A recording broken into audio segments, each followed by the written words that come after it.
Bé, el parer de Compromís a la moció de Vox, pues com ja ens tenen acostumats, és una moció sense cap ni peus de la que es desprèn un pensament extremista i irracional que veu ideologia en qualsevol lloc, com un fantasma.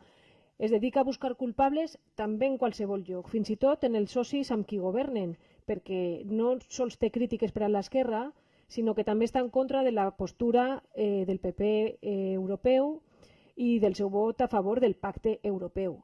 Les polítiques verdes i l'ecologia li semblen a Vox inconvenients, plenes d'ideologia maligna, pactes que són fruit d'amplis consensos i l'ecologia que és una branca de la ciència.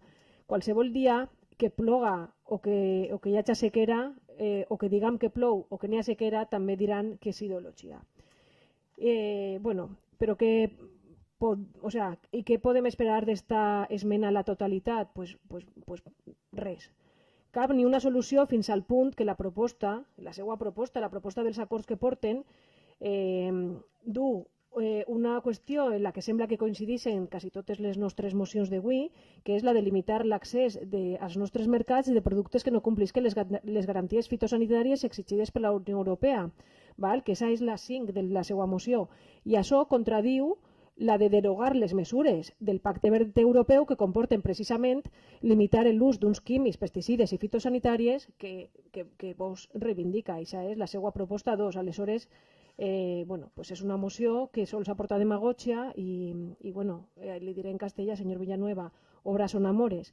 Amb el seu conseller d'Agricultura en la Generalitat té el pressupost més baix des de 2002, el menor pes de l'agricultura en més de 20 anys. Abans que res, miren per favor de treballar a favor de l'agricultura, expliquen també què estan fent per ajudar a l'agricultura des del Consell de l'Horta, del qual no tenim notícies, i expliquen quants diners ha destinat el seu partit en el pressupost de la Generalitat per a la renda de persones que treballen el camp, per a la seva contribució al manteniment d'aquests espais productius verds.